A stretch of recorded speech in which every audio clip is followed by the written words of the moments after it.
Mon père s'appelait Dramane Ouattara. Et ma mère, ici présente, s'appelle Nabintou Ouattara, née Cissé. Et on l'appelait à Dimokro Ouattara Mousso, c'est-à-dire la femme du vieux Dramane Ouattara. Mon père, Dramane Ouattara, est ivoirien. Il est de Kong, en Côte d'Ivoire. Mon père a eu à exercer à Saint-Dou, non loin de la frontière ivoirienne, les fonctions de chef traditionnel de village. Saint-Dou faisait partie de l'ancien empire de Kong, qui couvrait alors une partie de la Côte d'Ivoire, du Mali et du Ghana. Et c'est vers 1888 que naquit mon père, Dramane Ouattara. Vous savez que je parle d'une époque où les frontières n'existaient pas. Nos traditions et les règles de succession dans ces chefferies ignoraient les frontières héritées de la colonisation. C'est ainsi que, conformément aux règles et procédures de succession propres à chaque communauté, mon père, un Ivoirien authentique, descendant de Sékou Ouattara, s'est retrouvé chef à Saint-Dou. Et tenez-vous bien, la première fois que le conseil de famille devait le nommer, il a été calé parce qu'on disait qu'il était ivoirien et qu'il ne pouvait pas accéder à la chefferie à ce titre. Quelqu'un d'autre, un de ses cousins, a été nommé à sa place. 4 mois après, celui-ci malheureusement rendu l'âme, et c'est comme ça que mon père donc est devenu chef de village à Saint-Dou. Bien qu'étant chef à Saint-Dou, il n'a jamais cessé d'être ivoirien. À preuve, à chacun de ses passages entre la Haute-Volta et la Côte d'Ivoire, les autorités frontalières constataient ses allées et venues dans son passeport ivoirien, que voici.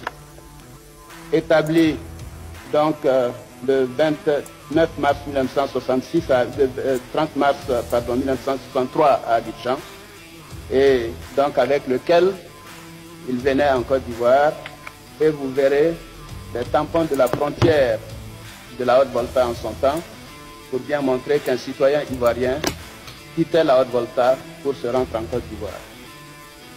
Faut-il encore le rappeler, mon père Dramane Ouattara n'a jamais été voltaïque ou burkinabé.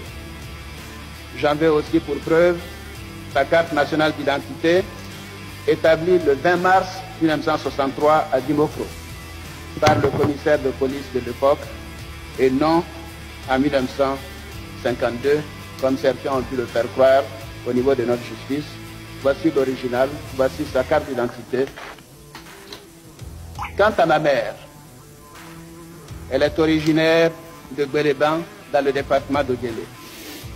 Elle est née à Dabou, où mon grand-père Ibrahim Cissé a passé une bonne partie de sa vie. J'ai eu la chance d'avoir une mère dont les parents étaient amenés à se déplacer beaucoup hors de Côte d'Ivoire à cause de leurs activités. Ils étaient pour cela obligés d'avoir des documents, des papiers. À titre d'exemple, ma mère m'a remis le passeport de mon grand-père, Ibrahim Cissé, né en 1868 à Guéléban, en Côte d'Ivoire. Passeport que je prête. Mon grand-père maternel est bien ivoirien, donc Nabintou Cissé, sa fille, qui est donc devenue Nabintou Ouattara par mariage coutumier, est l'épouse de mon père.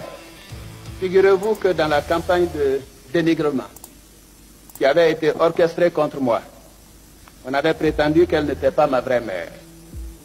Alors, nous nous sommes volontairement soumis à un test ADN, c'est-à-dire un test qui montre bien que vous êtes issu de quelqu'un. Nous avons donc fait ce test ADN et il est formel. Il confirme sans ambiguïté aucune, bien entendu, que Nabintou Ouattara, né Cissé, est bien ma mère et que je suis bien son fils. Mon père est ivoirien de naissance, ma mère est ivoirienne de naissance, mes grands-parents sont ivoiriens de naissance, mes frères et sœurs sont tous ivoiriens de naissance, et tous ont leur certificat de nationalité ivoirienne, et jusqu'à la date d'aujourd'hui, on refuse de m'établir mon certificat de nationalité ivoirienne. alors que nous connaissons le code de la nationalité, est ivoirien, toute personne née d'un parent ivoirien.